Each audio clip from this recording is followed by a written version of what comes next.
everyone, Julia here from The Art of Creating, and today I'm back with you with a DT project for Crafty Maven Getaway channel for In Your Pocket Tuesday, and here is the inspiration piece for this week that I will be working with. I have created this project live spread for weeks 6 and 7 of 2017. I didn't have a lot of photos for this week, so I have combined, or for these 2 weeks, so I have combined both of them to go on one spread. And I'm using an old Project Life kit, one of those really big ones that come with I think nearly 400 cards or something like that. This one is one of my favorites just because of the colors and the designs on them. And I've chosen this particular kit because it matched the colors in the inspiration piece, although the colors are a lot brighter. In the inspiration piece it's a lot more pastel and muted, but the colors are very similar, so there is aquas and the pinks, and I really like the florals in the inspiration picture there, so I wanted to use a few of those on the spread as well. And in addition to that, I'm using an old Studio Calico kit.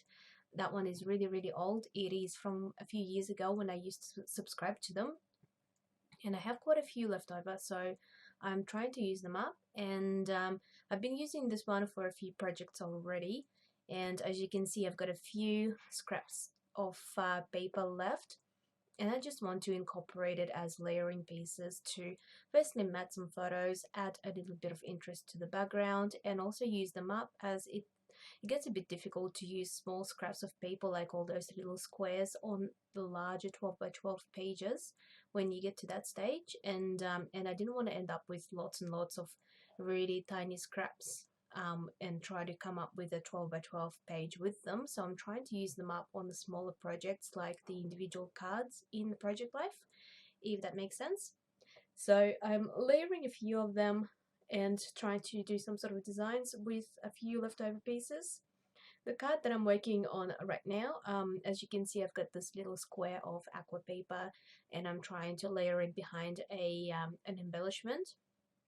And I just decided that in the middle it sort of looked the best. And although all these aquas and greens are different colors, but I feel like when you mix them all together, they kind of go together if you repeat them enough times. I don't know, it seems okay to me. And those that amazing little ephemera piece that I've glued onto the middle card, that one is from the Scrappery kit from late last year, and I believe it is from Pinkfresh Studio. I think it was from their Indigo Hills collection, if I'm not mistaken. So I'm using a few of those embellishments. I think the wood veneer is from the kit as well, and I might add some chipboard hearts to it later as well. I can't quite remember, but I do remember adding a few of them on the pages around that time when I was doing this one. The bottom right card and the top left, I'm using I think it might have been the branding strip, so I'm just trying to repeat it on a couple of cards so that it doesn't just appear on one, so that I guess I'm going for a repetition just so that things don't look completely out of place, because I do have so many different variations of the similar colors. So I'm layering the bottom right card with a washi tape and a part of that strip. And as you can see here, I have taken that wood veneer piece, and I didn't want that open bit of the arrow to stay open. I think it's supposed to be kind of like a paper clip, but I didn't want to use it that way. I wanted to glue it directly onto the page.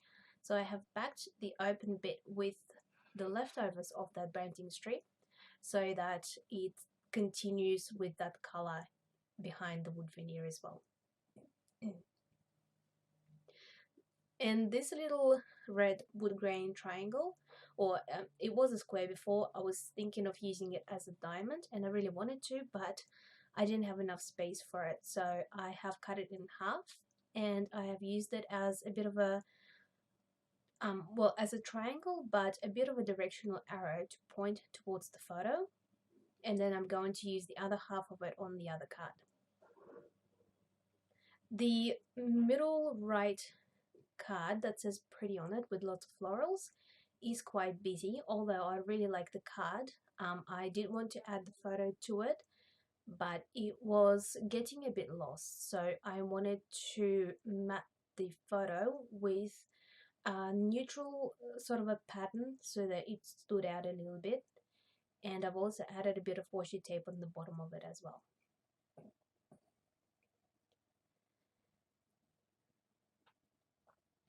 And once the glue dried on the wood veneer, I was then able to cut around the wood veneer shape and cut off the excess of the green paper.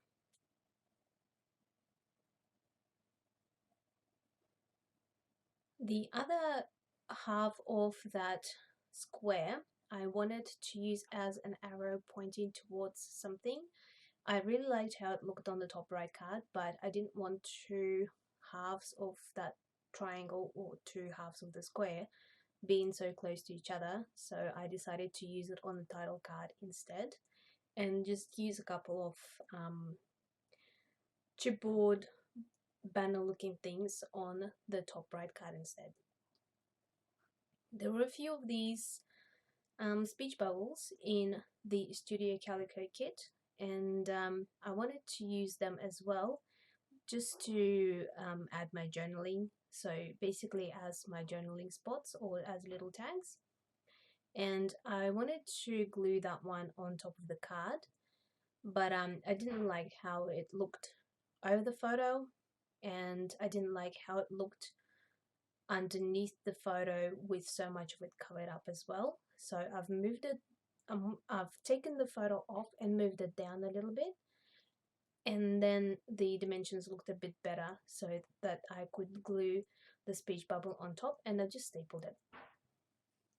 So I use a vellum glue, like a vellum tape, to attach vellum with. You can't see the tape behind the vellum if you use that particular one, unless that part is on the photo. On the photo you can see it, but on the paper it's quite invisible. So you will see here I am gluing another speech bubble on, and by accident I have put glue on the wrong part of it, so I decided to just cut off the tail end of the speech bubble and use it as an oval. It already had the lines printed on it, so I have used a scrap piece of paper and backed the vellum piece with that paper and made it into a little journaling spot. I could have used it as just a speech bubble, but it was just getting a bit lost with the busy background. That's why I decided to back it with a neutral background. Gluing some more of those wood veneer embellishments from the Scrappery kit from Pinkfresh Studio Indigo Hills collection, and this one is the chipboard hearts that I was mentioning earlier from the same collection as well. So I've added some in the middle card and the bottom right card as well. And these sequins are from the Studio Calico kit. I have selected a few that would match my colors on this page. So there's a few greens, a few yellows, and a few pinks. And I just sprinkled them around the page. Basically, I use them like enamel dots, and just glue them in a few spaces to add a bit more texture and a bit more interest to the cards. I attach them usually with the tiny little glue dots. I find it is the easiest way and the least messiest to attach them. I also find that if you use glue, sometimes the sequence might come off the page if you sort of flick them at the certain angle, and they might come off the page, off the glue. But with the glue dots, they're a little bit more flexible, so it gives it a bit of movement. So I find that it is best to attach them with the glue dot. For my title, I'm using these chipboard thickers. I'm not sure if they're thickers brand, but they're chipboard stickers, and I've added wicks in those letters and the numbers in a different font because they didn't have numbers in that particular sheet. So 6 and 7 are from the kind of a peachy colored chipboard sheet, and then I've added "and" with the letters from the Scrappery kit that I've mentioned earlier. I think it is also from Pinkfresh Studio Indigo Hills. I think it is because it has a similar pattern to those hearts, and it's kind of like a leathery texture. So they're smaller letters and they're stickers, but they've kind of got a different finish on them. The texture is a little bit leathery, which is really fun to work with. I wish I had more of that particular type of sticker, but that's all I have, and I've been using it quite a bit. Adding my dates with a roller date stamp. This one is just a basic roller date stamp from an office type supply shop, and it's got lots of like years that you can use it for, so lots of years before and lots of future years, so you can use that one for quite a long time. Just adding a few extra sequins to the title card as well, just to tie everything together, I guess. And also using glue dots on these ones. And that completes my page. Thanks for watching. Don't forget to subscribe if you haven't already. Stay tuned for some close-ups, and also check out my social media and my YouTube channel, links to which are below.